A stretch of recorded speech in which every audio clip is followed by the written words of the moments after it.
Desculpem o meu atraso, mas muito trânsito a vir de trabalho.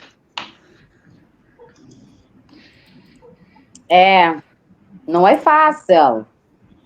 Só um minuto, penso que já estamos live. Já estamos live, confirmam? Já. Ok. Olá, já estamos aqui live. Muito boa noite. Primeiro às senhoras, porque nós temos aqui 2 meses seguidos de celebração de tudo o que é mulher em Moçambique e no mundo. E olá a nossa audiência que vai estar live a ouvir este webinar, esta conversa que é muito produtiva, é num contexto bastante relevante para aquilo que é a nação moçambicana hoje e até pelo mundo, é um tema de grande debate. E então queremos agradecer a vossa presença. Para aqueles que não estão aqui presentes live, vão poder ver este evento, porque este evento está a ser gravado na página Facebook da CCA. Agradecemos a CCA por dar-nos esta oportunidade e promover este evento, em que nós temos aqui um conteúdo muito específico e vai ser abordado em 3 diferentes vertentes. A primeira vertente é o jornalismo em Moçambique, a segunda vertente é a vertente da psicologia e a terceira vertente, a vertente económica, empoderamento da mulher e integração na sociedade no âmbito profissional. Então sejam todos bem-vindos. O tema de hoje é vulnerabilidade e segurança das mulheres, raparigas e crianças no atual contexto de crescimento das redes de tráfico de órgãos humanos. Agora, uma pequena introdução que é um tributo às mulheres lindas. Vamos começar com um pouco de cultura geral e contextualizar o que significa o dia 8 de março, que tem raízes profundas na história da luta pelos direitos das mulheres. Nasceu da coragem de mulheres trabalhadoras que, no início do século XX, reivindicaram condições mais justas, igualdade de oportunidades e dignidade.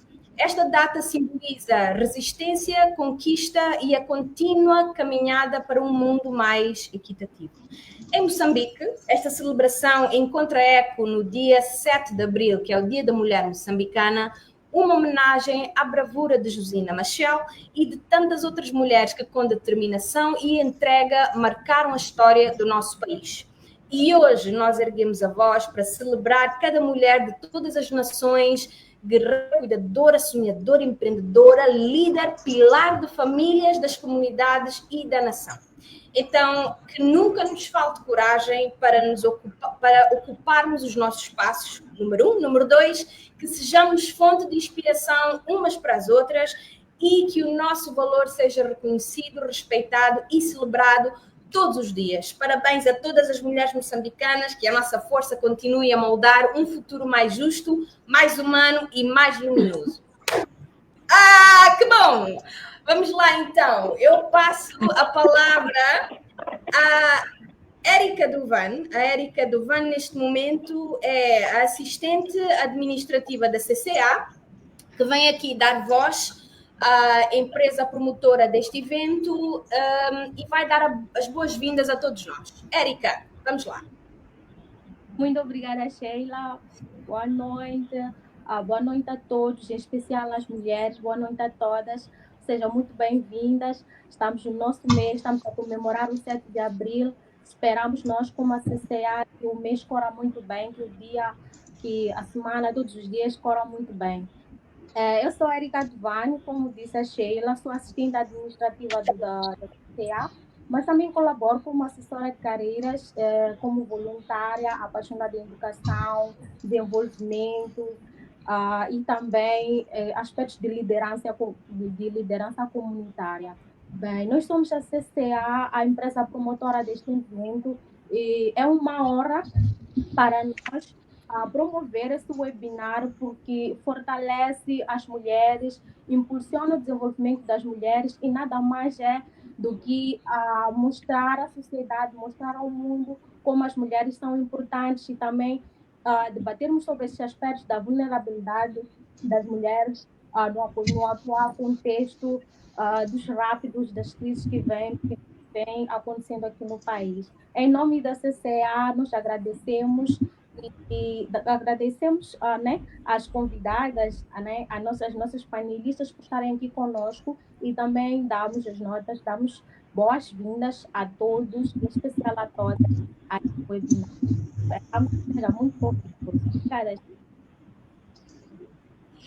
Ok, Érica, muito obrigada. E sem mais delongas, agora vamos fazer uma breve introdução às nossas estimadas, queridíssimas painelistas que dedicaram hoje o seu tempo para estar aqui conosco e partilhar o seu trabalho e contributos para este tema. Em primeiro lugar, eu queria apresentar a Rebeca Paiva. Rebeca, levantas assim a tua mão só para as pessoas identificarem que ela é a nossa jornalista moçambicana, é formada em Publicidade e Marketing, atualmente no 3º ano do curso de Biblioteconomia e Documentação pela Escola Superior de Jornalismo. Ela é apresentadora de televisão, é locutora e mestre de cerimónias e traz uma vasta experiência na comunicação e mediação de conteúdos. E temos a nossa Ana Peixoto, ela é diretamente do Brasil, ela é professora no Departamento de Psicologia e no Programa de Pós-Graduação em Psicologia da UFRJ. Coordena também o LEVICA, que é Laboratório de Estudos sobre Violência contra Crianças e Adolescentes, e é investigadora no grupo de trabalho da ANPEP, Associação Nacional de Pesquisa e Pós-Graduação em Psicologia, contribuindo ativamente para o avanço do conhecimento nesta área. E a Viviane Runa, que é diretamente de Portugal, ela é doutorada em Tecnologias Químicas Sustentáveis e trabalha em investigação e desenvolvimento, focando-se em temáticas de transição verde. Além disso, é presidente da Orbis, que é a Organização Humanitária de Cooperação e Desenvolvimento, que desempenha um papel fundamental na promoção do desenvolvimento sustentável. Então, sejam bem-vindas, Rebeca, Ana e Viviane. Nós temos muito prazer de vos ter aqui conosco e temos a certeza absoluta que este conteúdo hoje vai entrar numa profundidade muito relevante e pertinente para todas as mulheres e educação para a sociedade em geral, ok? Antes de nós iniciarmos a apresentação, neste caso da Rebeca, nós queremos só dar um pequeno lembrete à nossa audiência. Pedimos, audiência, estimados seguidores da página da CCA, pedimos que comentem e deixem as vossas perguntas juntamente com o vosso nome e contacto, se estiverem à vontade, no campo de mensagens. Porque o nosso tempo é limitado. Caso nós não consigamos responder a todas as questões durante esta sessão, vamos entrar em contacto pelo WhatsApp ou pelo Messenger do Facebook para fazermos o follow-up, tá bem? E muito obrigado mais uma vez. Partilhem a página, porque hoje vai arder este conteúdo. Vamos lá, então. Rebeca, vamos começar contigo como jornalista especialidade em Publicidade e Marketing. No nosso país, podes dar uma breve apresentação de quem tu és, como é que tu te enquadras nesta sociedade e qual tem sido o teu papel para apoiar, suportar, ajudar as mulheres neste contexto de violência que nós vivemos. Meninas, muito, mas muito boa noite. Ao público em geral também, muito, mas muito boa noite. Obrigada por estar aqui, é uma honra e um prazer poder estar aqui a conversar com vocês, trocar experiências. Olha, estou tão, mas tão feliz em estar aqui com vocês. É um tempo, sim, que já estou neste mundo da comunicação. Eu estou no mundo da comunicação já há bastante tempo. Dizer que apaixonei-me, gostei, amei, já estou lá, não é? De corpo e alma e espírito. De lá não saio, ninguém me tira. Com relação ao meu trabalho, olha que eu tenho visto, convivo cada dia com situações totalmente diferentes, não é? A gente quando sai à rua para colher certas informações, a gente quando sai à rua para buscar matérias, nós buscamos, na verdade, todo tipo de matéria que tem a ver com a sociedade moçambicana, não é?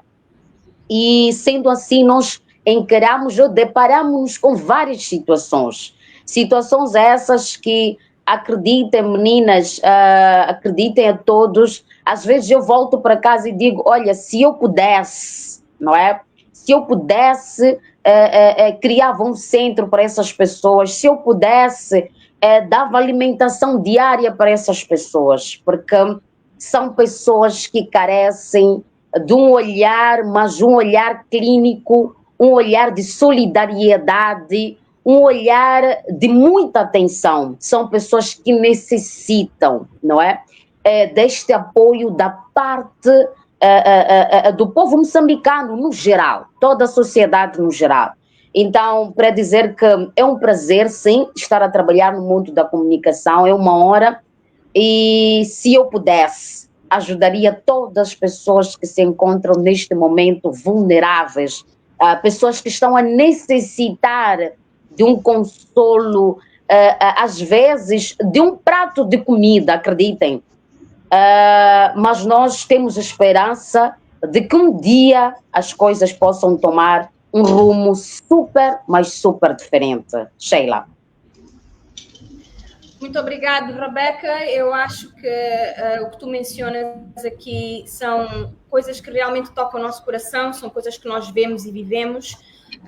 E eu tenho algumas questões mesmo para te colocar, uma vez que tu estás dentro do terreno, muito perto das comunidades, no contexto do trabalho que tu fazes, e muito bem.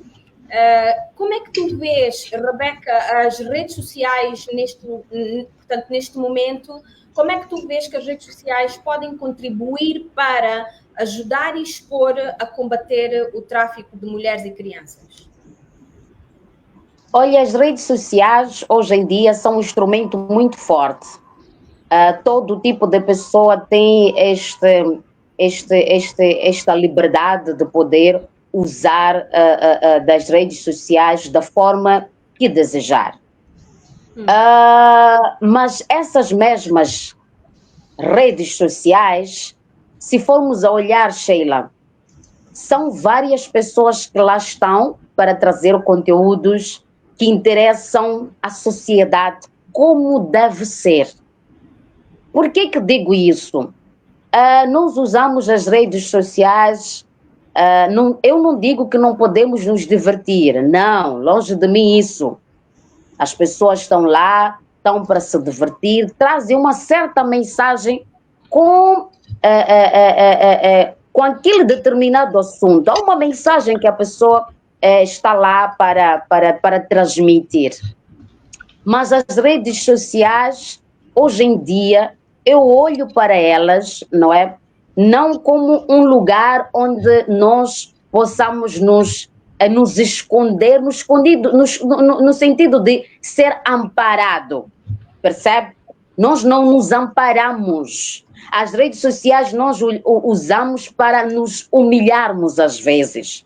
As pessoas, quando entram para as redes sociais, quando estão lá no Facebook, estão lá no Instagram, estão lá às vezes para críticas. Infelizmente ou felizmente, nós estamos a usar as redes sociais não para trazer um bem para nós, não para ajudar, não é? Uma e outra pessoa, um e o outro, mas posso arriscar dizer que 60% nós estamos lá para uma diversão, não estamos para fazer valer aquela rede social para ajudar.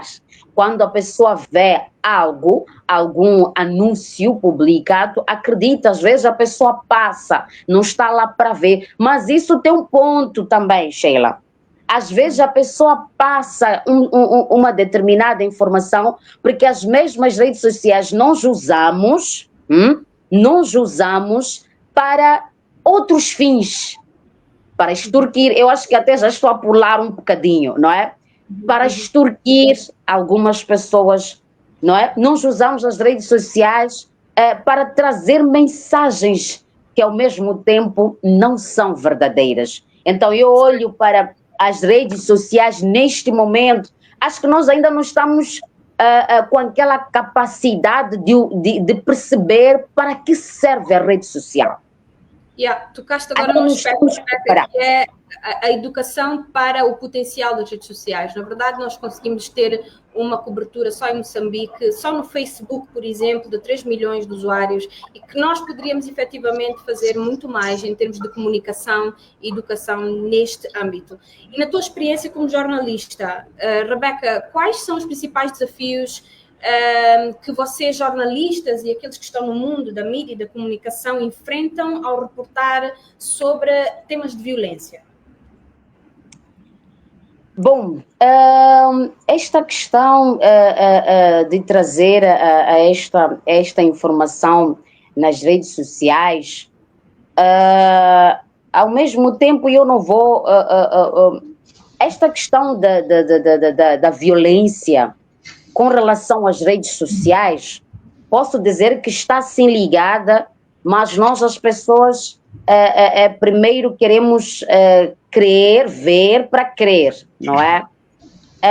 Os desafios são vários, Sheila. Os desafios são vários, porque é possível, às vezes, você preparar uma certa informação, uma certa matéria, porque essas informações nós primeiro passamos pelo órgão de comunicação, estou a falar das televisões, não é? E depois de lá que sai para os Facebooks, os Instagrams, existem lá pessoas que fazem certos cortes e vão lançando algo que interessa, não é?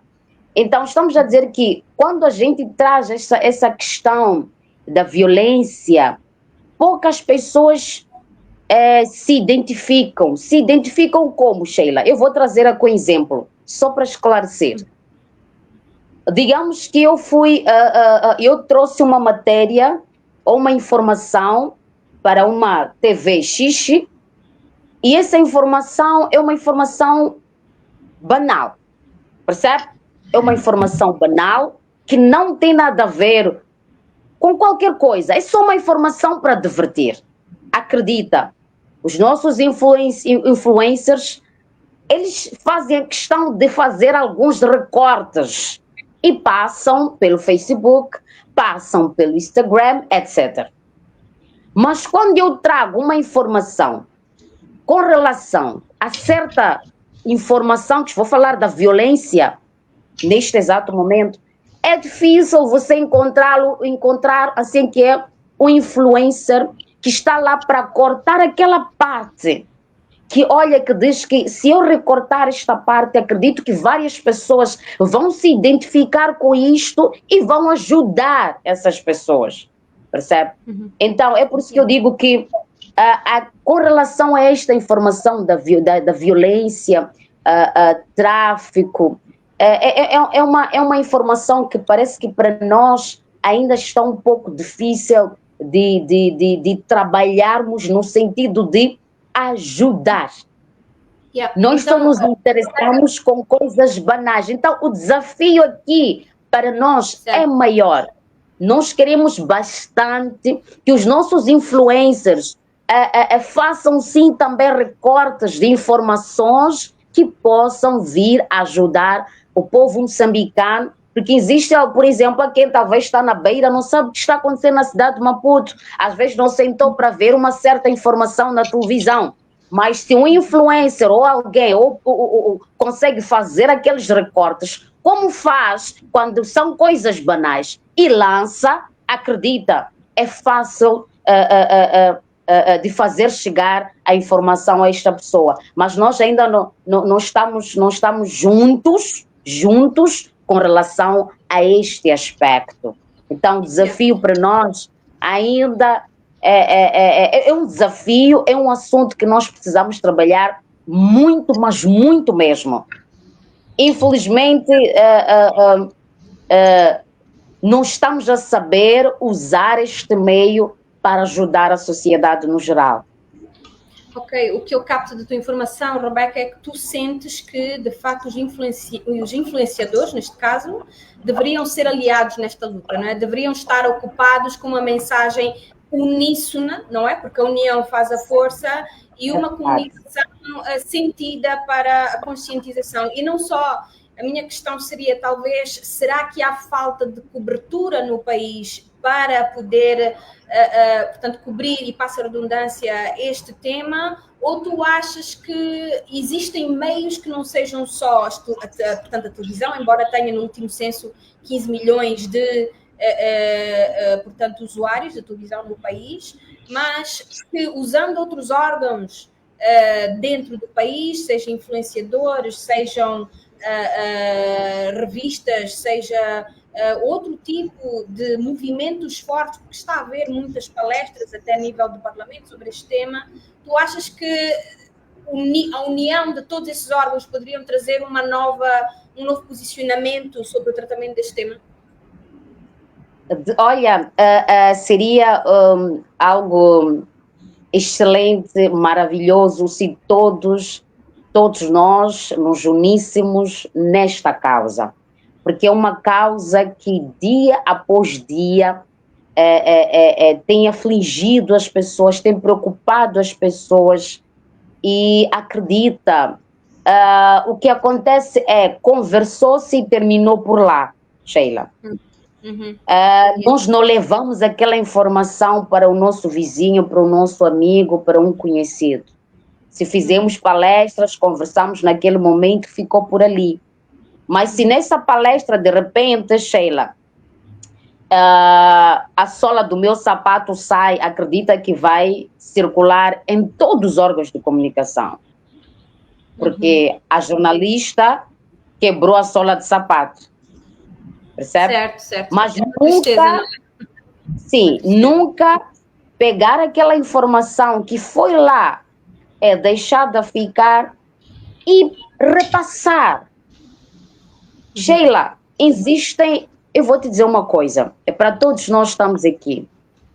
Nós precisamos de uma ajuda urgente com relação a esta situação.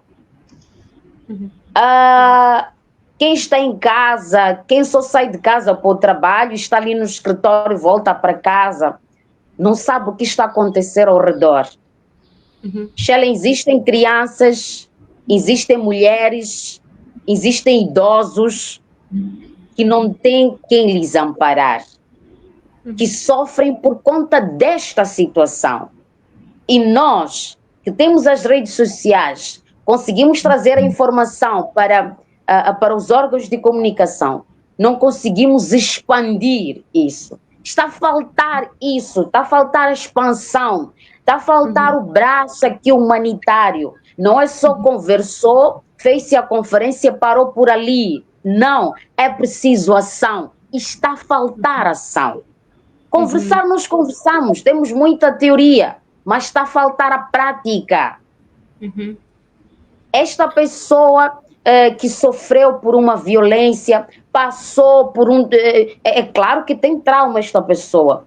Esta pessoa que foi sequestrada, essa pessoa padece de um trauma.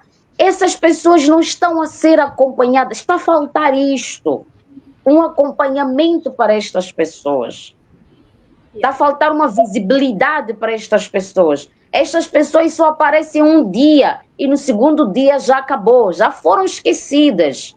Então nós vivemos muito no esquecimento. Só fazemos valer um dia, segundo dia já não existe. Mas as coisas banais nós fazemos viralizar por muito tempo. Mas as coisas sérias, que é este tema, por exemplo, que nós estamos a tratar, esta informação que nós estamos aqui a conversar, acredita, essa informação que edifica, morre no mesmo dia, infelizmente. Agora, se a gente, essas conferências, essas gravações, essas matérias, tudo que a gente faz com relação a essas pessoas, se nós conseguíssemos fazer um acompanhamento até perceber que esta pessoa já está bem, está estável, olha, estaríamos ricos em poder ajudar. Em poder ajudar, não é? Rebeca, eu capto a tua mensagem perfeitamente. Eu penso que o que tu queres dizer aqui é que neste momento, quando nós olhamos para todos nós como indivíduos com potencial para lutar contra esta causa, portanto, a favor desta causa que é a violência contra a mulher e as crianças, é a falta de consciência, união e ação de todos nós para poder trabalhar de uma forma eficaz e sustentável a longo prazo. Então, por uma questão só de tempo, muito obrigada, Rebeca, pelo teu tempo e pela tua informação e pelo teu feedback. Vamos voltar a falar. Vamos passar agora para a nossa próxima painelista, que é a Ana Peixoto. Mas antes disso, mais um lembrete às nossas audiências, por favor. Agradecemos antes pela vossa presença e por acompanharem. Por favor, partilhem esta página, este evento que está live para os vossos amigos, as vossas famílias. Estamos a tratar sobre a vulnerabilidade da mulher e das crianças neste crescente tráfico de órgãos e violência que nós vivemos neste país. E já falamos com a Rebeca, que é a nossa jornalista moçambicana, que nos trouxe aqui uma abordagem muito terrena e muito presente e acompanhar passo a passo do que está a acontecer. E agora passamos para a Ana Peixoto, professora de Psicologia, coordenadora do Levica. Olá, Ana. Olá, tudo bem? Tudo bem? Sobre aquilo que é a tua experiência no Brasil e aquilo que tu acompanhas, portanto, do que está a acontecer no mundo de uma forma geral, porque a mulher é mulher, onde quer que ela esteja, em qualquer nação. Eu queria ouvir de ti de onde é que tu vens para os olhos e para os ouvidos da nossa audiência e como é que tu te enquadras neste contexto e um bocado do teu trabalho, por favor. Ok, Sheila. Primeiro, gostaria de agradecer, né, oficial, o convite feito. Agradecer em nome do público, que foi a pessoa que fez o primeiro contato. Agradecer você também por estar mediando nessa webinar tão importante. Acho que não só para Moçambique, Brasil, Portugal, mas para o mundo inteiro, né? É um tema, uma crise muito grande que a gente passa, uma crise humanitária relacionada às mulheres e meninas do Brasil, enfim, de todos os países, então muito necessária. Parabenizar a temática e a iniciativa e também dar boa tarde aí para as colegas, né, que estão participando da webinar também e todos os que já estão assistindo. Eu vou tentar apresentar aqui, colocar uma apresentação, pode ser? Com certeza, Ana, fica à vontade. Obrigada. Deixa eu só ver. Só um minutinho, como eu consigo fazer isso aqui.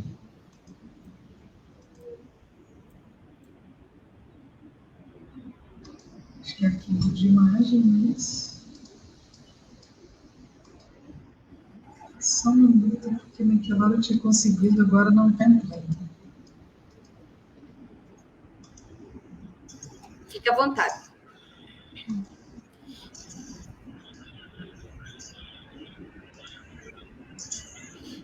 Agora eu acho que...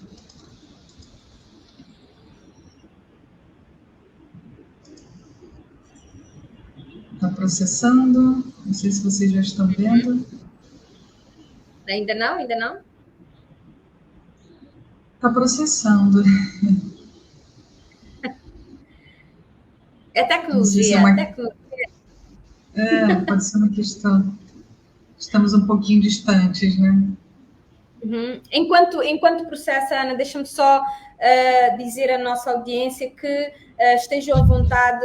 Nós não conseguimos responder a todas as questões hoje durante, portanto, a nossa live. Nós vamos responder depois pelo WhatsApp e pelo Messenger, porque nós estamos a receber as vossas mensagens todas por escrito. Então, por favor, escrevam tudo o que têm para escrever, que nós temos aqui mulheres com grande profundidade em diferentes vertentes, portanto, deste tema da vulnerabilidade da mulher, desde o jornalismo aqui em Moçambique até ao impacto psicológico para as pessoas vítimas e para as famílias, e também a nível econômico, como transitar uma mulher vítima de violência para um âmbito profissional, para um âmbito de capacidade para gerar receita e, portanto, cura, vamos lá, embora que psicologicamente tenha um efeito pesado, mas nós queremos que o tempo ajude a superar estas dificuldades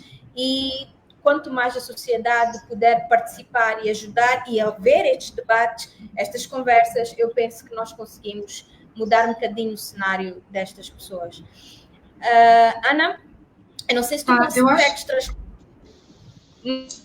mas se tu não consegues transmitir, se calhar vai falando.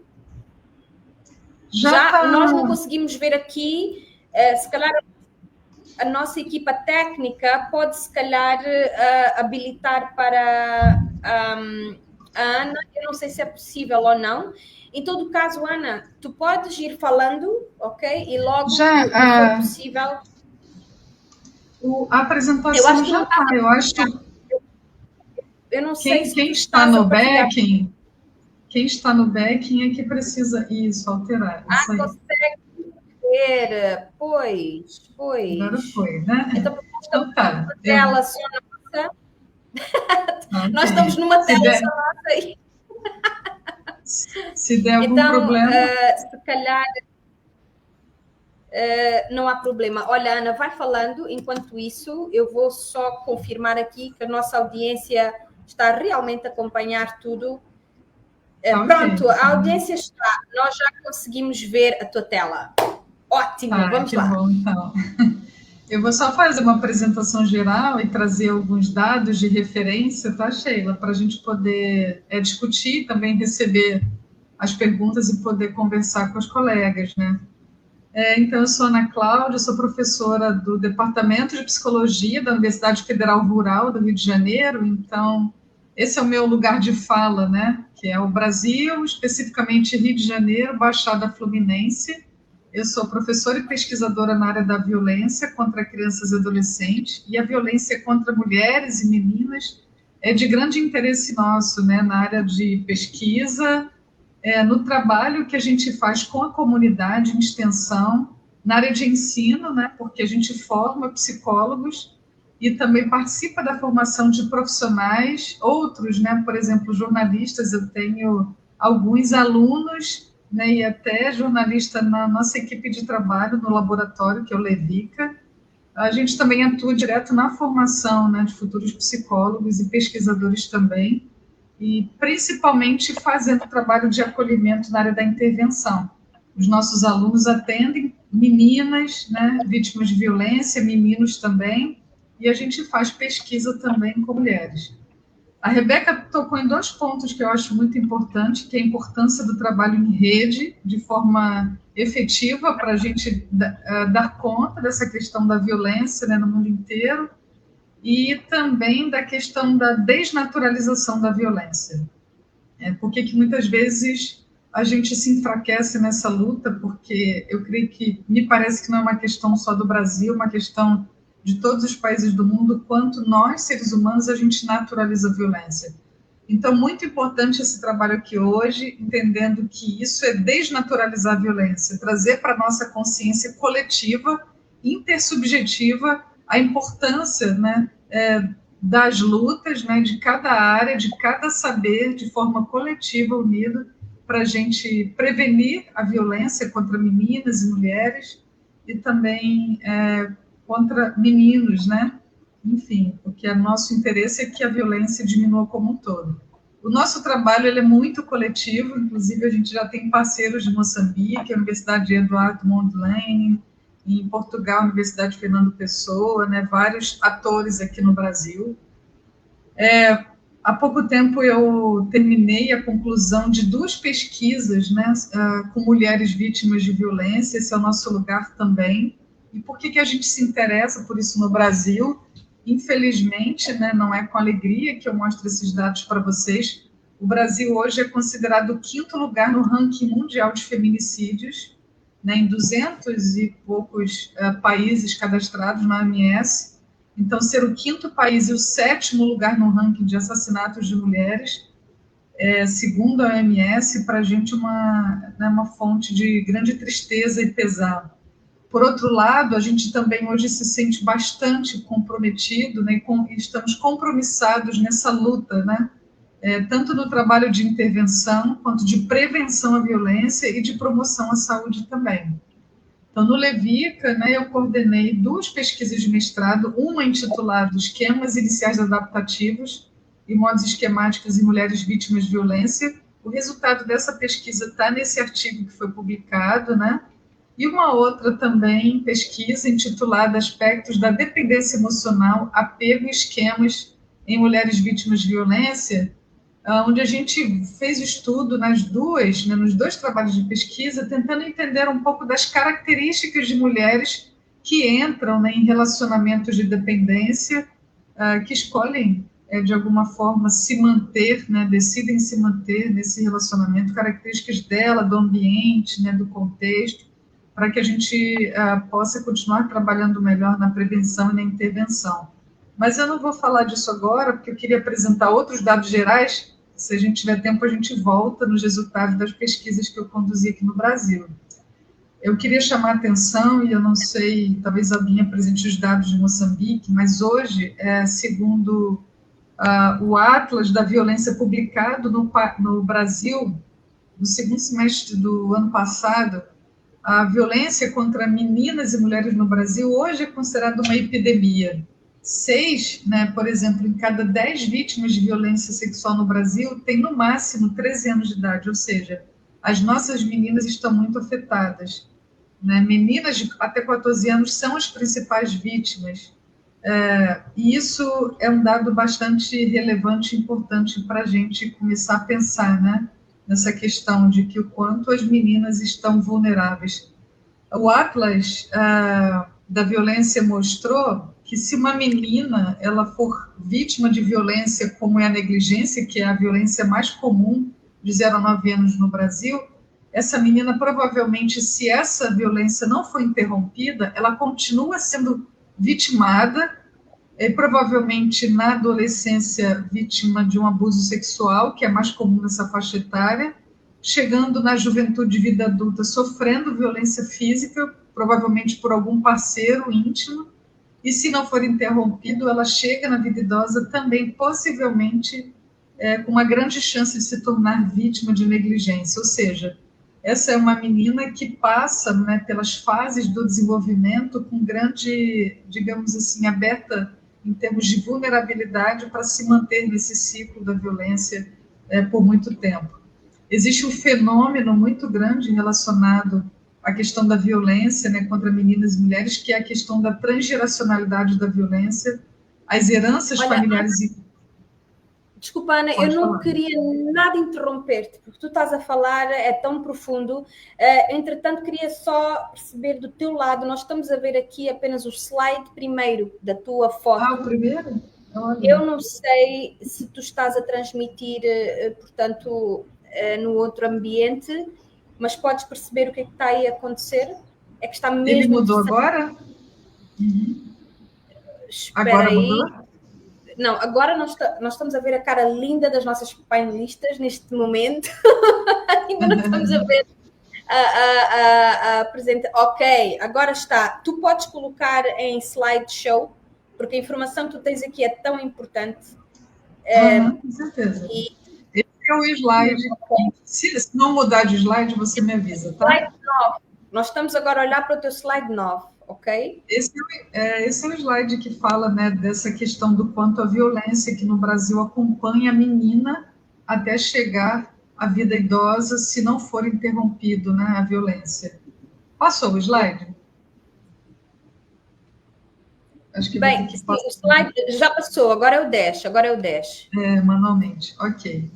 Então, a gente tem uma questão aqui, fenômenos que acompanham, que eu vou trazer porque eu acho que são importantes para a gente pensar coletivamente, né? Porque eu acredito que existam questões que sejam muito similares, né, Moçambique, Portugal e Brasil. Uma delas é a questão da transgeracionalidade da violência. A maior parte dessas meninas e mulheres que sofrem violência sofrem dentro de casa, num ambiente que era para ser seguro, né, mas parece que viver em família, pelo menos aqui no Brasil, hoje já não é tão seguro assim, porque a maior parte dessas violências acontece dentro de casa e a maior parte dessas meninas continua sofrendo violência transgeracional. O que é isso, então? É porque a avó dessa menina e dessa mulher sofreu violência, a bisavó, a avó, a mãe, e se isso não for interrompido, essa menina tem grande chance, né, de continuar nesse ciclo também. A gente tem uma série de violências hoje cometidas, né, violência física, sexual, enfim, né? Especificamente sobre o nosso tema do tráfico humano, muito nos interessa, né, essa conversa hoje com outros países, porque no Brasil, segundo o relatório global sobre o tráfico de pessoas, de uma forma geral, no mundo inteiro, houve um aumento significativo, né, pelo menos de 25% de aumento de vítimas de tráfico detectadas, né, no mundo inteiro. Esse dado é de 2022, mas não muda. Desses 25%, meninas e mulheres, elas representam 61% das vítimas de tráfico.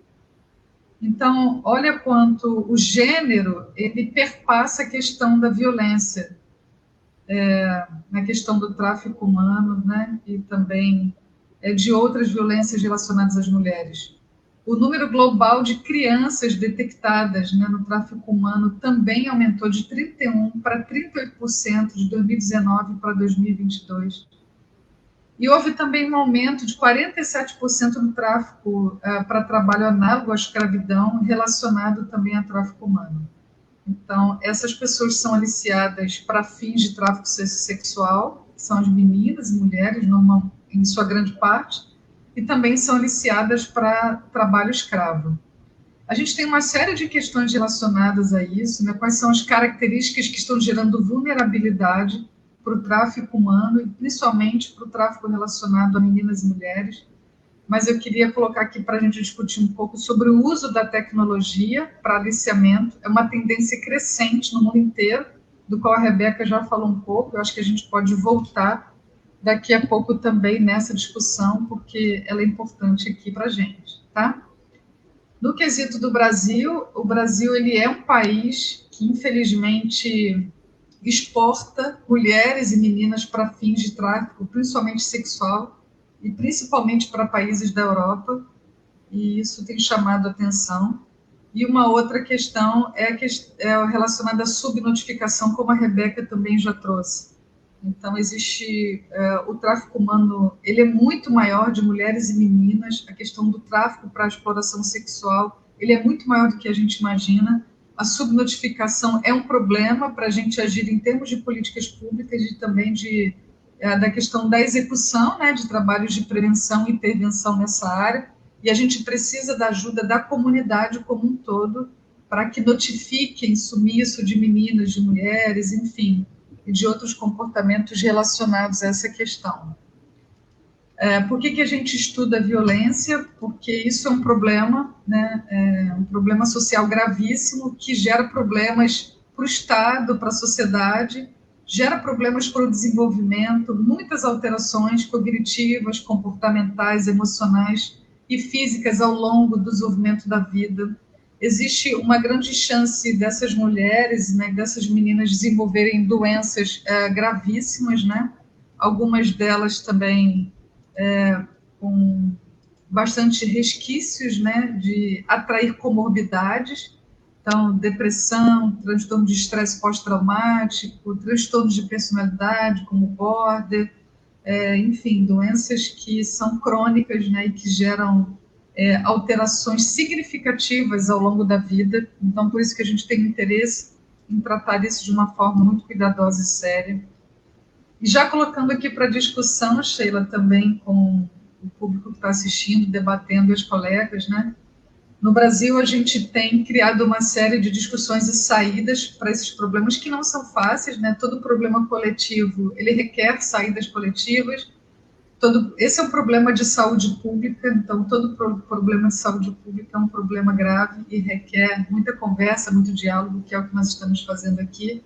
Mas as saídas estão principalmente na criação de políticas públicas, cada país, né, de acordo com o seu contexto, criando políticas e uma estrutura para a execução também dessas políticas, né? O trabalho em rede é fundamental. No âmbito mais individualizado, né, e contextual, analisar os fatores de risco, né, de cada contexto, de cada comunidade, avaliar os fatores protetivos que podem ser fortalecidos, né, dentro dessas comunidades. Por exemplo, o Brasil, quais são os fatores que as mulheres apresentam no Brasil e como é que a gente pode trabalhar fortalecendo esses fatores, analisar as desigualdades de gênero, de raça, principalmente no Brasil. No Brasil, a maior parte das mulheres vitimadas são mulheres pretas, né, mulheres negras e mulheres de classe baixa. Então, a gente precisa fazer uma discussão muito séria, e temos feito sobre gênero e raça, e criar e ampliar programas, né, tanto comunitários quanto né, mais individualizado, para a resiliência, né, pessoal e comunitária. E o foco na prevenção, que é o principal trabalho. A gente acredita na prevenção, né?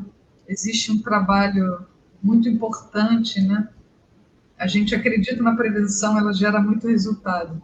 Só para já ir terminando minha fala, para a gente abrir um espaço para discussão, no Brasil a gente tem uma lei muito importante, né, para a proteção da mulher, que agora provavelmente vai ser estendida também, a mesma lei para meninas e adolescentes.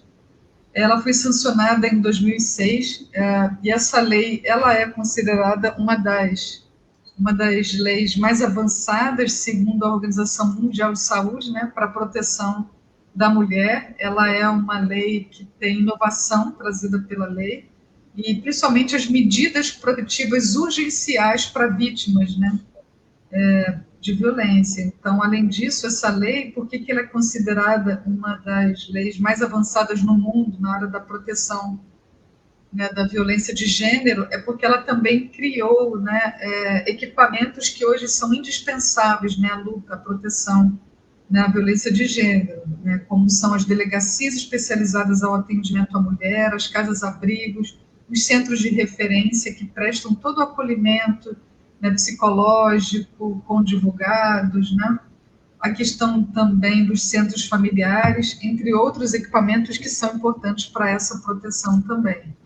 Então, sem esses equipamentos fica muito difícil, né, fazer esse trabalho de proteção. Além disso, houve também uma inovação que essa lei trouxe, que é clarificando os conceitos relacionados, né, como violência doméstica e familiar contra a mulher, clarificando o conceito e também deixando claro que a violência doméstica e familiar contra a mulher, a partir dessa lei, ela passa a ser crime no Brasil. Então, ela deixa de ter menor potencial ofensivo para se tornar crime. Isso é muito importante, né? E a partir disso, como eu falei, é uma lei que tem mecanismos de proteção às vítimas, assumindo que a violência de gênero contra a mulher no Brasil, ela é uma responsabilidade do Estado, e não apenas uma questão familiar. Então, o ditado que é muito conhecido no Brasil aqui, que briga de mulher, marido e mulher, ninguém mete a colher, ele hoje é questionado, né? Ele não existe mais. Estou terminando. Por que essa lei é importante? Eu estou trazendo essa lei porque eu penso que outros países também precisam ser estimulados na criação de leis, né? Porque ela protege a menina, a mulher, ela pune os agressores, mas ela também fortalece a autonomia das mulheres e educa a sociedade, né? Por meio de campanhas de prevenção e meios de assistência para desnaturalizar a violência, além de incluir os valores de direitos humanos no combate às violências, né? Especificamente, quando a gente está tratando do tema de hoje, que é o tráfico, né, de pessoas no Brasil também existe uma lei super importante que foi sancionada em 2016, que é a primeira lei específica sobre o tráfico de pessoas. E aí essa lei ela vai definir as diversas modalidades relacionadas ao tráfico, né, de pessoas, como exploração sexual, trabalho análogo à escravidão, servidão, remoção de órgãos, né? Dispõe também sobre as medidas de prevenção para atendimento às vítimas, né, relacionadas ao tráfico, né, de pessoas. Uma outra lei também, que é uma lei muito próxima, né, é a Lei de Transplantes, que é uma lei que foi sancionada em 97. Ela regula a doação aqui no Brasil de órgãos e o transplante de órgãos também, né? E essa lei estabelece que a comercialização de órgãos é proibida e tipifica como crime a compra e venda de órgãos. Então, são leis importantes para a gente começar né, atuar de forma coletiva, fazer cobranças para o Estado, né, executar a lei, chamar uma rede de atores de forma interdisciplinar para atuar nessa área, tá bom? As minhas conclusões e que eu deixo para debater aqui com vocês é que do meu lugar de fala, que é a psicologia, o nosso trabalho tem sido trazer para a consciência coletiva o processo de desnaturalização da violência contra meninas e mulheres. Isso é um problema grave no mundo inteiro, no Brasil. Existe uma epidemia de violência contra a mulher e a gente precisa interromper isso. A psicologia está aí para nos ajudar a entender e desvendar, né, essa realidade injusta, nessa desigualdade de gênero que assola o mundo inteiro. A gente precisa refletir sobre as práticas alienantes e formas de exclusão da mulher, né, as práticas dentro de cada sociedade que fragiliza e perpetua o estigma relacionado, né, à fraqueza e às impossibilidades das mulheres estarem crescendo, se desenvolvendo e ocupando seus lugares em diferentes contextos da sociedade. E a gente está aqui para chamar a atenção, né, de que os eventos relacionados às violências de gênero não apenas repetem situações historicamente discriminatórias, conhecidas em vários países, mas a cada dia, a cada semana, a cada ano, ela vem se revestindo, né, de o que a gente chama assim, de como se fosse um modelo atual, né, uma onda atual, mas que, na verdade, a gente entende que a mulher continua sofrendo violência e discriminação pura e simplesmente por ela estar na condição de ser mulher. E a gente precisa se levantar contra isso de forma coletiva, né? Mulheres e homens também que ocupam lugar, né, de importância na sociedade, lugar de voz. A gente hoje conclama nessa webinar para estar fazendo isso com a gente. Aproveito para deixar aqui, né, os dados de e-mail, né, do meu laboratório, do laboratório que eu coordeno aqui na Universidade Federal Rural do Rio de Janeiro, né, o e-mail. Sigam a gente também na rede do Instagram para a gente fortalecer esse trabalho de proteção né, de violência contra a mulher. Eu agradeço, Sheila, e abro aqui para a gente conversar um pouquinho sobre um dos tópicos que eu lancei aqui e trouxe para provocar um pouquinho a nossa discussão. Ana, muito obrigada por este 360 que tu fizeste do ponto de vista psicológico. Sabes, tu falaste coisas tão interessantes. Eu ouvi pela primeira vez a Lei Maria da Penha, eu estava a ver uma entrevista de 4 mulheres, eram brasileiras, estava a ver no YouTube, onde, sabes, este aspecto da transgeracionalidade, da violência, elas picaram de uma forma muito simples. Assim como nós aprendemos o amor desde pequenos e crescemos e aprendemos o cuidado e a ter bons modos e a ser, portanto, a tratar uns dos outros, nós também aprendemos a violência. Ou seja, é muito interessante como alguém que sofre de violência em casa desde pequeno não consegue identificar violência quando cresce. Ou seja, para nós, principalmente aqui em Moçambique, a violência é na pancada mesmo, é só aí que a gente, ela levou muita tarefa e é uma grande violência.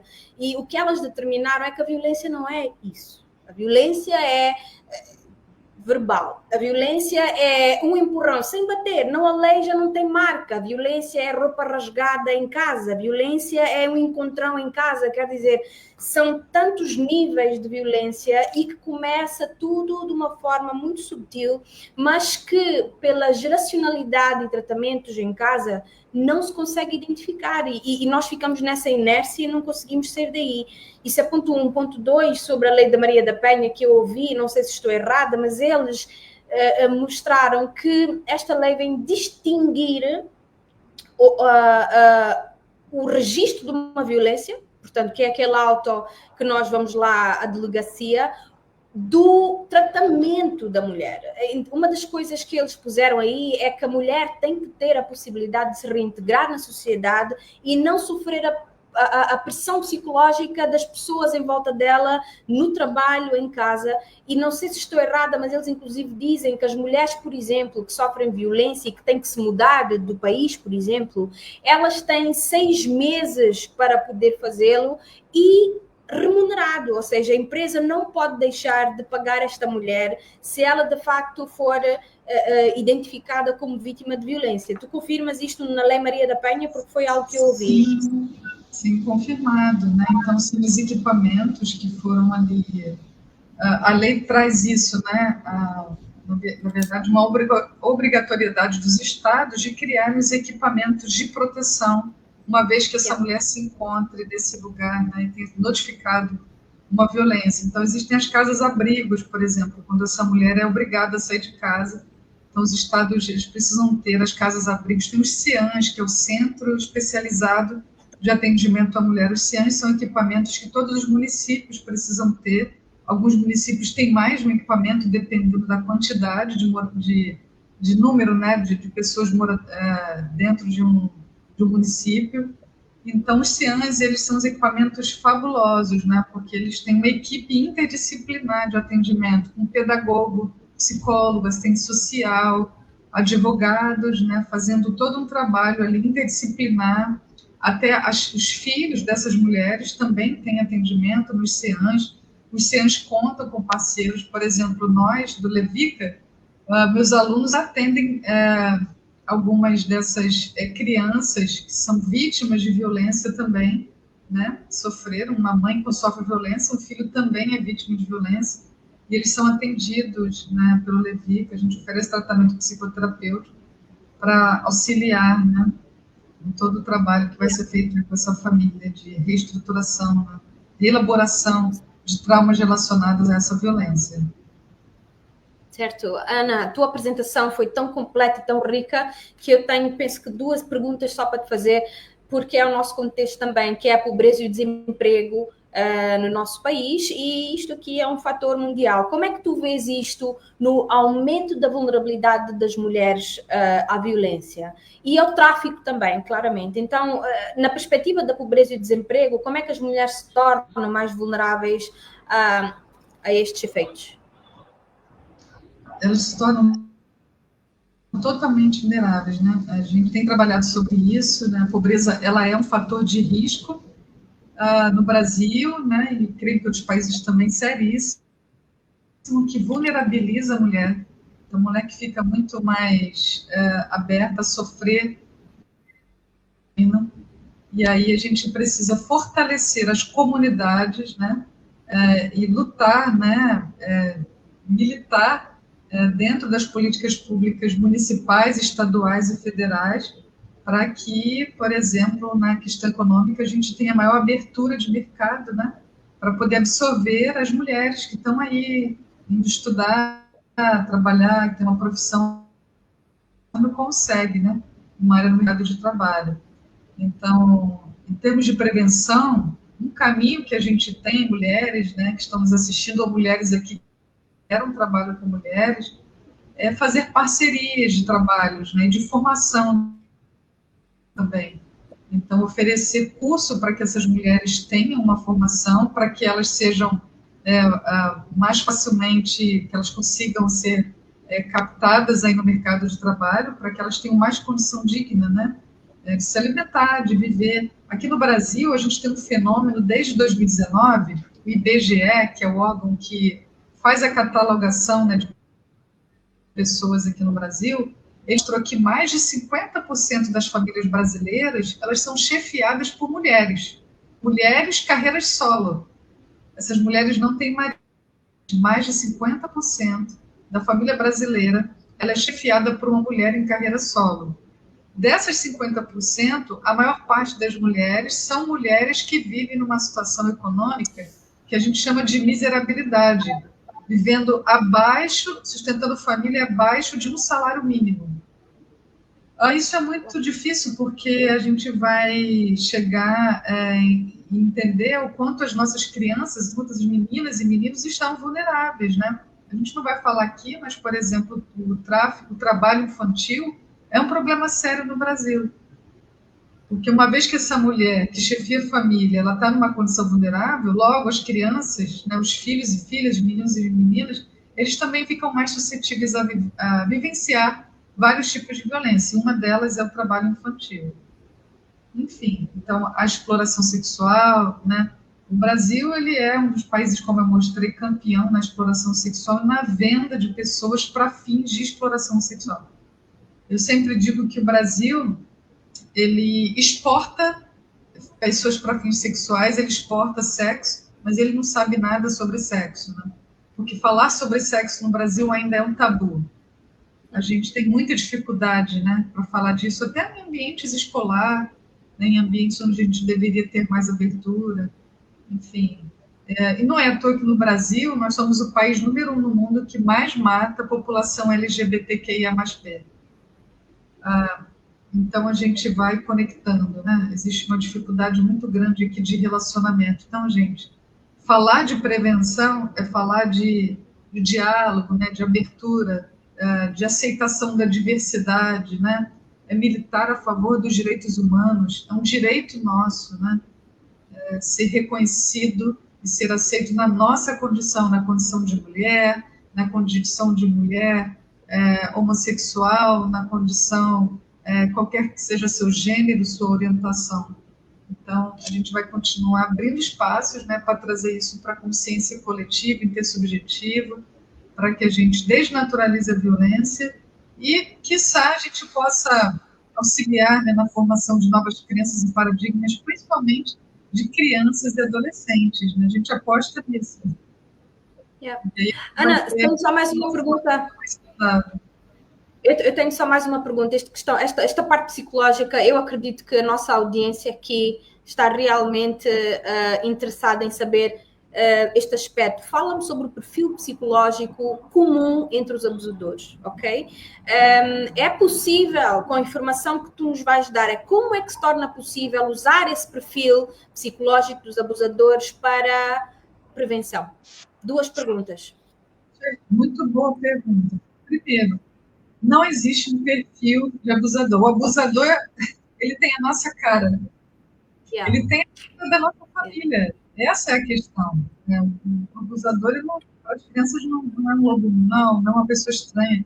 Aqui no Brasil, a menor parte do abuso sexual, por exemplo, contra mulheres e meninas, são de estupro, ou seja, por pessoas aleatórias, desconhecidas. Né? A maior parte, mais de 80% dos abusos contra meninas e mulheres no Brasil são feitas por parceiros íntimos, ou seja, maridos, ex-maridos, né? Pessoas que estão nessa relação de intimidade com a mulher, ou por pessoas que têm algum grau de afetividade ou de poder com a menina, ou com o adolescente, ou com a criança. Então, é o pai, é o primo, é o tio, é gente que está dentro de casa, que transita, é gente da família. Por isso que eu trouxe nos slides para a gente conversar sobre essa questão de o quanto parece ser difícil viver em família, né? A gente precisa quebrar os silêncios, né? As mulheres ainda se calam. A nossa sociedade ainda não dá espaço, né? Ainda dá descrédito, né? Para as pessoas, principalmente crianças, assim. Sempre acredite se uma criança falar para você que foi abusada, né? Ou que foi aliciada. A gente precisa acreditar, porque é isso, não tem perfil. Infelizmente, o perfil é o perfil da nossa família, as pessoas que estão ao nosso lado. São as pessoas que estão na nossa linha de afeto ou de poder também. Pois. Ana, muito obrigado. E o trabalho que tu fazes é tão lindo e é tão importante, sabes? Assim, de forma muito simples, dizer-te que muito obrigada. Eu própria estou a aprender muito com aquilo que tu estás a passar para nós, porque são coisas tão subtis. A violência, por isso é que estamos onde estamos. Não se consegue cortar o mal pela raiz. Agora tem que haver união de forças. Eu vou passar agora para a Viviane Runa, mas antes disso, lembrar a todos, por favor, vão comentando, deixem os vossos contactos, nós queremos falar com vocês. Isto é tema de interesse, é o tema diário e nós estamos aqui para poder passar para vocês conteúdo com profundidade e especialidade. Viviane, tu vais falar um pouco connosco sobre a perspectiva de fortalecimento económico e o papel do setor privado na segurança e proteção das mulheres e raparigas. Por favor, apresente-te, que nós queremos saber quem tu és, Viviane. Olá, boa tarde a todos. Antes de mais, agradecer o convite, que me lisonjeou bastante, e acho que é também muito importante nós termos aqui realmente diferentes perspectivas, não é? Psicologicamente, de que forma é que isto se integra, a nível da comunicação social, das redes que estão presentes na vida de toda a gente, e agora esta parte aqui também do papel, no fundo, do governo e do setor privado neste empoderamento das mulheres e na proteção das mulheres contra os vários tipos de violência que já foram aqui mencionados. Portanto, eu sou investigadora na área de engenharia química e trabalho numa empresa, numa indústria química em Portugal, e, portanto, estou aqui no meio dominado por homens, digamos assim, em que a maior parte dos meus pares e a maior parte da chefia é masculina. E depois, à parte desta minha carreira profissional, digamos assim, eu também faço trabalho voluntário numa ONGD, uma organização não governamental para o desenvolvimento, chamada Orbis Cooperação para o Desenvolvimento, e este é um tema também em que tentamos, digamos assim, combater, mitigar, e eu também trouxe uma pequena apresentação que se calhar vou aproveitar para partilhar. Certo. Certíssimo. Penso que estão a ver o meu ecrã. Espera aí, deixa-me só passar para uma outra tela, mas é bem possível que... Espera, eu não sei, eu ainda não estou a ver, mas é só uma questão de tempo. É mesmo só uma questão de tempo. Ok.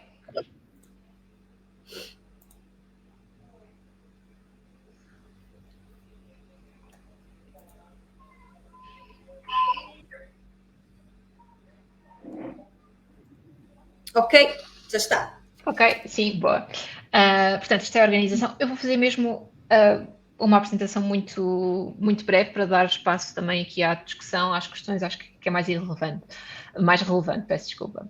Então, como eu falei, a Orbis Cooperação e Desenvolvimento, nós somos uma ONG fundada em 2006 e as nossas áreas de atuação é cooperação para o desenvolvimento, educação para o desenvolvimento e também a promoção dos direitos humanos. E nós temos projetos em Portugal e vários países de língua oficial portuguesa, como é o caso de Moçambique também, e os nossos projetos são principalmente nas áreas de educação, formação profissional, aqui assistência alimentar e medicamentosa, quando necessário, construção de infraestrutura e também comércio justo.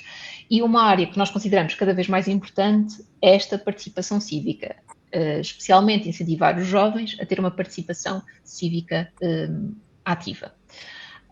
Todos os nossos projetos são desenvolvidos e criados também em estreita colaboração com outras entidades e organizações nos vários locais. Meninas, raparigas e mulheres e a vulnerabilidade das mesmas é uma coisa que nós estamos a tentar mitigar, no fundo, com os projetos que estamos a conceber e que prevemos para o futuro. E trouxe aqui também alguns dados, né, mais relacionados aqui com empoderamento económico das mulheres. Mais 24 milhões de mulheres do que homens encontram-se em situação de pobreza extrema e até nós erradicarmos esta pobreza ainda nos faltam 137 anos. Se nós continuarmos com o progresso que temos feito até agora, que claramente não é suficiente. Há também mais 48 milhões de mulheres do que homens que passam fome. E aqui, no fundo, isto acaba por estar tudo ligado, não é? Porque há disparidades na produção agrícola e muitos dos países onde nós atuamos são as mulheres que são responsáveis pela atividade agrícola e também os salários são muito mais baixos nestas atividades. Mas mesmo se nós formos olhar para outros setores, sem ser o agrícola, as mulheres tendencialmente também recebem menos que os homens. Portanto, aqui outro fator de vulnerabilidade. Depois, outro dado que eu trago é que cerca de 50% dos países têm restrições que impedem as mulheres de exercerem as mesmas funções que os homens. E em muitos destes também não há definição legal de violação. Isto é gravíssimo porque digamos que não há aqui nada de base que defenda as mulheres e que as proteja. Portanto, aqui a nível de políticas públicas em muitos países, e isto agrava-se em regimes autocráticos, há aqui muito trabalho a fazer a nível legislativo também. E depois, trago aqui outro dado, que é 119 milhões de raparigas não frequentam a escola. Porque é que elas não frequentam a escola? Questões sociais ou culturais, também porque são forçadas a ter trabalhos não remunerados e questões de casamento precoce. Portanto, as meninas ficam fora da escola, acabando por ficar presas neste ciclo de pobreza, de vulnerabilidade e então muitas vezes de violência. E o que é que nós vemos em muitos dos locais onde trabalhamos? As meninas ficam, portanto, muitos dos casos, falamos de famílias numerosas, muitas vezes com mamães solteiras responsáveis por assegurar o sustento da família.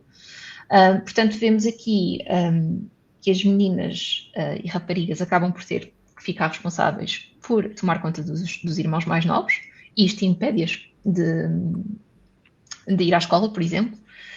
Também, como a Ana referiu, há crianças, lá está, em famílias numerosas as crianças acabam por ser vistas como uma fonte de rendimento, não é? E há este trabalho infantil como também uma forma de trazer rendimento para as famílias.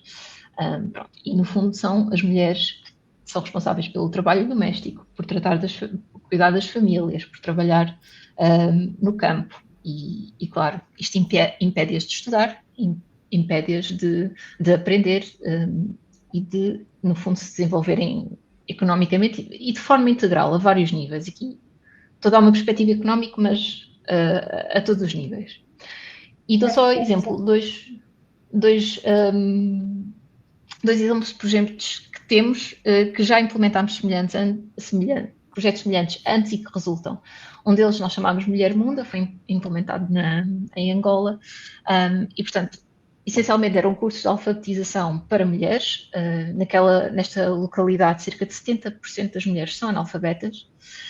Portanto, era um curso de alfabetização e depois dávamos formação complementar com esta questão da digitalização, porque falámos aqui das redes sociais e realmente elas vieram democratizar o acesso à informação e tudo mais, mas há muitos riscos associados. Mas a verdade é que nós vemos muita gente com acesso à internet, com acesso ao smartphone, com acesso às redes sociais, e esta formação para gerir esta digitalização é importante. E realmente as mulheres não só aprendem a ler, mas sentem-se capacitadas, porque veem a mudança, sentem-se mais confiantes para elas próprias promoverem a mudança nas suas comunidades, e também acabam por valorizar a educação de uma forma diferente e até incentivar os filhos e as filhas a estudar e a frequentar a escola. Outro projeto também implementado em Angola, mas que já tivemos também em Moçambique e até em Portugal, são os cursos de costura para mulheres, porque a costura é uma atividade que é sempre necessária, é fácil de implementar a nível de equipamentos e tudo mais, e então nós já tivemos vários cursos de costura para as mulheres. Elas aprendem uma atividade profissional, elas têm uma forma de gerar rendimento para si e para as suas famílias, e nós tentamos ir um bocadinho mais longe, que é, damos-lhe também alguma formação em literacia financeira, modelos de negócio e liderança. E isto é muito, muito importante, não é? Porque estamos a falar de negócios de muito pequena dimensão, mas elas acabam por ter uma fonte de rendimento, conseguem gerir esse rendimento. Entre as mulheres, criam-se também aqui oportunidades, por exemplo, de sociedade, de negócio conjunto, digamos assim, mas também de cooperativas. Nós também trabalhamos com uma cooperativa na Guiné-Bissau, em que as mulheres têm o ateliê de costura, tornaram uma cooperativa, portanto ensinam mais mulheres e os lucros são distribuídos por todos. Isto é um modelo muito, muito interessante. E além disso, um outro ponto que nós tentamos aqui incutir é grupos de mulheres que se apoiam.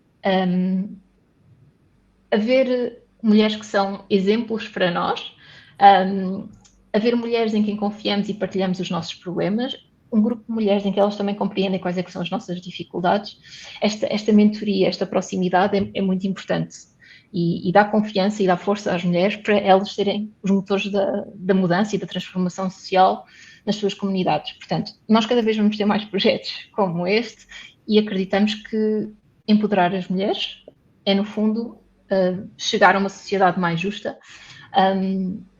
e mais sustentável. E eu também acho importante dizer que isto, apesar de serem projetos pró-mulher, que favorecem as mulheres, acabam por favorecer a sociedade como um todo. Isto também não é uma luta das mulheres, não é uma luta feminista, é uma luta de todos. Todos temos que colaborar para realmente todos beneficiarmos no fundo, dessa justiça e desse crescimento e dessa sustentabilidade. Pronto, esta foi a minha breve apresentação, só para contextualizar aqui um bocadinho também o trabalho que fazemos na organização e o trabalho no qual eu estou envolvida. Olha que lindo, Viviane, esse curso de costura, eu acho que é uma coisa tão linda e cai tão bem. Acho que as mulheres devem receber isso com um coração muito aberto, não é? Sim, porque eu acho que estamos a falar também muitas vezes de mulheres em situações de vulnerabilidade, seja económica, psicológica, aqui há vários fatores.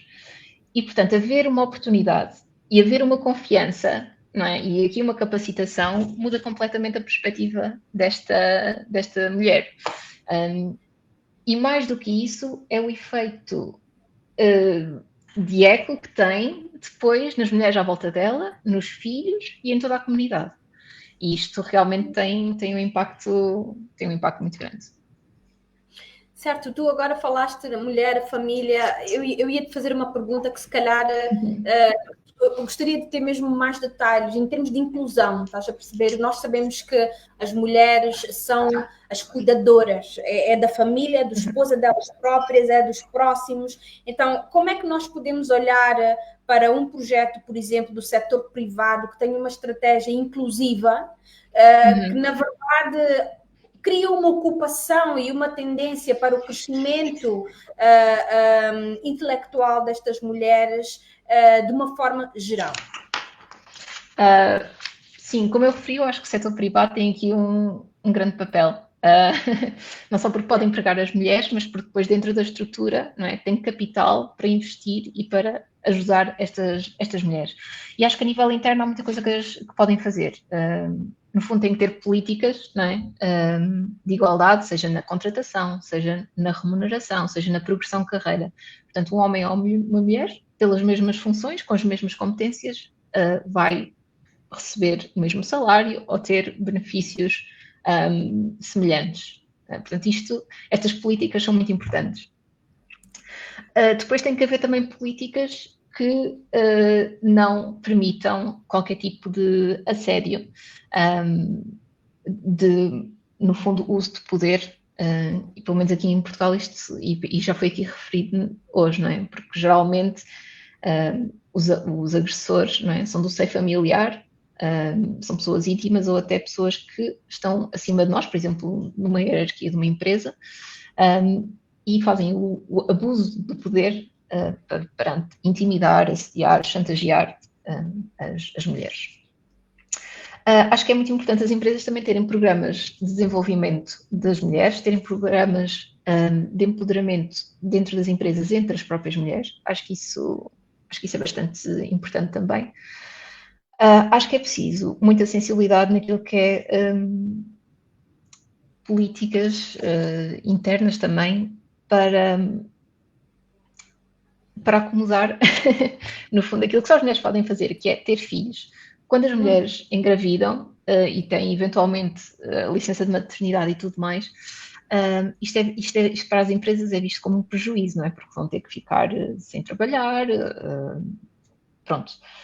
Terão de arranjar alguém para substituir ou não substituem, e portanto isto é ou um fator de exclusão no recrutamento ou um fator de discriminação depois no próprio seio da empresa, e depois a própria mulher acaba por ter a sua carreira comprometida ou atrasada, digamos assim, comparativamente a um homem. Portanto, tem que haver políticas que realmente compreendem-se que há diferenças entre os homens e as mulheres, mas tem que se criar políticas que permitam que tudo seja justo para ambos.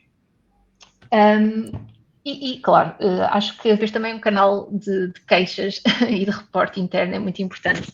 Haver abertura, dar confiança às mulheres, seja no seio da empresa ou até a nível pessoal, familiar, na sua vida fora do trabalho, para que ela possa fazer essa denúncia, para que ela sinta que há ali um espaço seguro e até uma possibilidade de apoio se ela fizer esta queixa. Realmente a lei que estávamos a falar e que a Ana apresentou parece muito interessante. Por exemplo, em Portugal, violência doméstica também é crime. Não tem a resposta estruturada como no Brasil, o que é incrível, mas é um crime público. Ou seja, se eu souber de alguém que sofra de violência doméstica e eu não fizer a denúncia, eu sou considerada cúmplice. Isto também foi um avanço mais recente e que acaba, portanto, um vizinho que saiba de algum caso no seu prédio ou na sua família e que não denuncie, é considerado cúmplice do crime. E isto acabou por também trazer, digamos, à luz do dia muitos casos que até então as vítimas não tinham confiança, não tinham a forma, não tinham a oportunidade de denunciar. Viviane, como é que tu entendes dos programas de microcrédito e financiamento no fortalecimento destas mulheres? Como é que se garante que estas mulheres conseguem alcançar estes programas de microcrédito de uma forma clara e eficaz? Já há muitos estudos que mostram que realmente estes programas de microcrédito para mulheres são uma oportunidade muito boa para elas gerarem rendimento, para elas trazerem riqueza à sua família e também aqui para se tornarem independentes. E, por exemplo, o facto de elas se empoderarem economicamente faz-las ter opções de escolha, faz-las ter a possibilidade, se calhar, de não se manterem numa relação abusiva, a escolha, se calhar, de poder mudar de cidade, de local. Portanto, este empoderamento económico não é só gerar rendimento, é realmente também aqui uma série de possibilidades e opções que ela ganha para ela e para a sua família. Este microcrédito é importante, funciona, mas o que é que se verificava muitas vezes? Que não havia depois o acompanhamento necessário para as mulheres que recebiam este crédito. Ou seja, é necessária aqui uma literacia financeira e aqui falamos até, muitas vezes, este microcrédito, quer dizer, é cedido a mulheres que nunca tiveram uma conta bancária. Então, se calhar é preciso ajudar, apoiar, abrir uma conta, perceber como é que funciona, perceber que é um crédito, que há ali um pagamento que é suposto. E alguns dos projetos foram um bocadinho predatórios neste sentido, porque esperam que as mulheres devolvam o dinheiro, não é? E que paguem os juros. É esse o conceito do crédito, mas a verdade é que, tendo em conta os contextos, estes financiamentos deveriam até ser dados a fundo perdido, digamos assim. Mas este acompanhamento das mulheres é importante. E depois há também esta questão de, muitas vezes, em alguns contextos, as mulheres não têm direito de propriedade, não têm autonomia financeira. E, portanto, aqui, lá está, questões como terem uma conta bancária ou poderem elas ser proprietárias de um estabelecimento ou de seja o que for, isto também é impeditivo a que o microcrédito seja aplicado. E, portanto, apesar da ideia ser boa e de, em muitos contextos, ter resultado, há muitos sítios em que se verificou que realmente o impacto gerado, o resultado que foi atingido, não era aquele que tinha sido previsto, porque não foram tidos em conta estes aspectos do contexto social ou cultural. Agora, voltando um bocadinho para a temática da transição verde, como é que tu vês a ligação entre a transição verde e a criação de oportunidades económicas para estas mulheres em risco de exploração? Portanto, empoderar economicamente as mulheres, não é? É também aqui desenhar o progresso de forma inclusiva. Há áreas fundamentais que são as mulheres que asseguram, não é? Falámos aqui da agricultura, por exemplo, de questões relacionadas com a água, do cuidar das famílias. E, portanto, é importante que isto tudo seja tido em conta, não é? Quando pensamos num futuro que é justo, sustentável e inclusivo. Portanto, há aqui uma oportunidade para as mulheres também se manifestarem, no fundo, e reivindicarem aquilo que são os seus direitos e que devem ser assegurados. E eu acho que há muita oportunidade para as mulheres também nestas novas áreas de negócio que se criam, por exemplo, o ecoturismo, o comércio justo, a gestão e valorização de resíduos. Isto são tudo setores que estão a crescer agora, que estão no fundo, a ganhar alguma tração, especialmente se olharmos para o sul global, e que pode ser uma excelente oportunidade para as mulheres lá está, criarem alguma independência e gerarem rendimento. E que é não só para elas, mas para as famílias e para a sociedade no geral, não é? Porque um país tem muito a ganhar, seja economicamente, seja em que aspecto for, não é? Pelo empoderamento das mulheres. E eu acho que isso às vezes não é bem percebido, mas ao nós excluirmos as mulheres da força de trabalho, estamos a perder muito dinheiro. Portanto, nós queremos ser justos e queremos ter o espírito de solidariedade, de ajuda. Isto é tudo muito lindo a nível do coração, mas se nós olharmos para os números, não é? E economicamente também faz sentido e também é necessário empoderar e incluir as mulheres. Pronto. Acho também nesta transição justa, precisamos de mulheres em posições de liderança e em decisões e em posições para tomadas de decisão, porque não é? Historicamente todas as leis ou os preconceitos que se têm, no fundo, foram criados por homens, sem considerar a perspectiva das mulheres. Isso continua a faltar, acho que é transversal em todo o mundo, portanto, é importante colocar as mulheres na mesa de discussão e na tomada de decisão, para que elas deem a sua perspectiva, para que os cuidados de saúde, para que todas as leis de proteção de violência, tudo tenha também em perspectiva a defesa e a promoção da mulher. Acho que isso é importante e que também falha. Portanto, é aqui uma oportunidade nesta transição verde chamarmos as mulheres para que ela realmente seja inclusiva e desenhada para o futuro. E claro, depois acho que há aqui também uma oportunidade de educação e formação para aquilo que vão ser as oportunidades de trabalho e desenvolvimento do futuro, muito ligado, se pensarmos, à agricultura sustentável, à digitalização, às energias renováveis. As mulheres, desde logo e desde cedo, se envolverem e terem a capacitação necessária para dar resposta àquilo que serão as próximas décadas, sim. Não, sem dúvida, tu sabes, eu fico cada vez mais convicta de que a questão da educação, de literacia da mulher, saber identificar oportunidades, saber identificar ameaças, parte do sistema de educação de raiz. Eu acho que a nível que nós estamos agora a lidar da grande pandemia da violência contra a mulher, é porque a base não está lá, e a base não é apenas familiar, a base tem que ser transmitida para as comunidades, para os sistemas de educação, para os governos, para o setor privado, e nós temos que caminhar conscientes das nossas vulnerabilidades e de como tratar o próximo. Então, eu penso que sim, o envolvimento para o passo a passo da saída desta pandemia tem que envolver toda uma sociedade, todo o negócio, todo o sistema. E pronto, eu acho que o nosso debate deveria durar 24 horas, porque isto é o máximo. Mais uma vez, eu quero agradecer a Rebeca, a Ana, a Viviana, a Érica, que nos esteve aqui a dar as boas-vindas. E eu queria agora passar para a nossa audiência.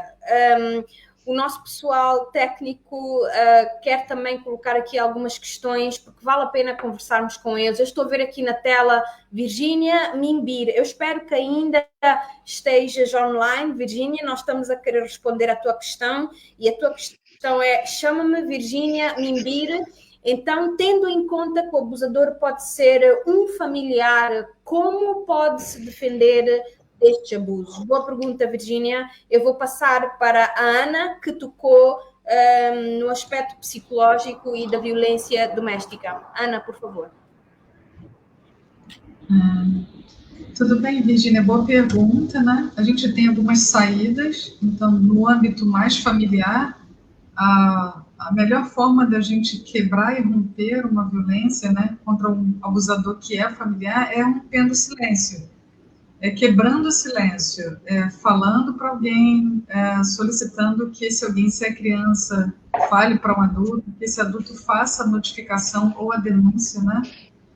Se é dentro da escola, que a escola, a instituição também se comprometa a fazer a notificação dessa violência, que chame a família, enfim. Aqui no Brasil, a gente tem vários estudos sobre... Quando a gente estuda sobre a transgeracionalidade da violência, a gente observa que a manutenção do silêncio na terceira, na quarta geração antes da criança que foi abusada, é um padrão familiar. Então, o padrão de violência e o padrão de silêncio. Então, a quebra do silêncio é muito importante, gerando a notificação, a denúncia. Uma outra coisa é gerar letramento sobre o que é o abuso para meninas e meninos, enfim, aqui a gente está falando do lugar das meninas. Então, o que é um abuso? Muitas meninas sofrem violência dentro das famílias sem saber que aquele toque foi uma violência. Elas se sentem mal, constrangidas, né? Elas não gostam, porque existem vários tipos de violência. Nem sempre uma violência sexual tem penetração. Então, às vezes, a criança é exposta, né, a um voyeurismo, enfim, ela tem outro tipo de assédio, e aí ela muitas vezes fica, isso é uma violência, não é? Isso é normal, isso é um padrão da minha família? Então, dar letramento, se a gente está falando do âmbito das instituições, a gente precisa ajudar as escolas, né, a fazer rodas de conversa sobre esse assunto, que é um abuso, como é que o abuso pode acontecer, abuso sexual, abuso físico, abuso psicológico, existem vários tipos de abuso sexual, o que é exploração sexual. Então, dar letramento sobre a questão de abuso nas escolas é muito importante também. E conversar sobre isso dentro do âmbito familiar, né? Desnaturalizar, falar sobre sexo, né? Como é que funciona, como é que é, para que a gente ajude essas crianças a... E uma vez que elas falem que foram tocadas ou abusadas, que essas famílias acolham. A gente precisa acreditar. Enfim, então são vários os caminhos. Né? Obrigado, Ana. Eu tenho aqui uma pergunta para a Rebeca, que é o Cuba Francisco que está a perguntar, na verdade. Em zonas sem mídia, sem comunicação, Rebeca, como fazer para a informação chegar da melhor forma, sem adulteração, aos canais certos? Bom, mais uma vez, muito obrigada. É assim, é preciso que se faça um trabalho de campo. Trabalho de campo que é visitas, que são um acompanhamento próximo. Estamos a falar de grupos, não é? Grupos de pessoas identificadas, pessoas assim identificadas para se deslocarem a esses lugares, não é? Para fazer chegar a informação. É preciso que aqui exista um grupo de pessoas que possam se deslocar a fim de trazer informação, porque sim, existem zonas que não têm os órgãos de comunicação, não é? É difícil acesso, falamos também das redes sociais, é difícil acesso, então é preciso que se crie aqui grupo de indivíduos super capacitados, que é para fazer chegar a informação às pessoas que sim necessitam. É preciso que se crie aqui grupos formados, capacitados para fazer chegar a informação à sociedade.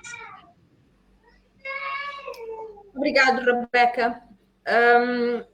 Eu não sei, não consigo ver aqui mais perguntas da nossa audiência. Eu não sei se eles querem deixar alguma pergunta, ir escrevendo, porque as perguntas vão aparecendo na tela. No entanto, todas as questões que forem levantadas, tenho a certeza que nós, após este webinar, nós vamos fazer uma filtragem de tudo o que foi questão para podermos responder. Vamos responder prontamente no Facebook para a visibilidade de todos, aqueles que não estão online e aqueles que poderão ver depois. Vamos responder pelo Messenger. Os contatos foram aqui deixados para nós podermos aprofundar qualquer questão e qualquer apoio necessário. A CCEA também está disponível para poder ajudar, portanto, neste tema. Eu quero agradecer mais uma vez. Nós temos aqui um tempo que é limitado. Na verdade, como eu disse, o nosso debate pode ter mais que 24 horas. É um tema do dia, é um tema de todos os dias. E eu quero agradecer mais uma vez a Rebeca, a Ana, a Viviane. Eu quero agradecer também a Érica, que está aqui presente. E tem mais uma palavra, mais uma nota para deixar para a nossa audiência. Nós gostaríamos de ouvir e nós estaremos juntos nesta caminhada. E, além disso, não se esqueçam de seguir a página de Facebook, Instagram, LinkedIn da CCA, porque a CCA continua a promover eventos e webinars deste género e de outros. Portanto, também tem cursos de finanças, cursos de desenvolvimento, de capacitação. Por favor, sigam todas as páginas e comuniquem continuamente. Não se deixem enganar por estes abusadores. Tenham força, entrem nos canais certos e façam a vossa formação. Pronto, por mim é tudo. Eu sou a Sheila Miletti, moderei aqui este debate muito produtivo, aprendi bastante e eu quero que todos fiquem bem e passem uma excelente quarta-feira.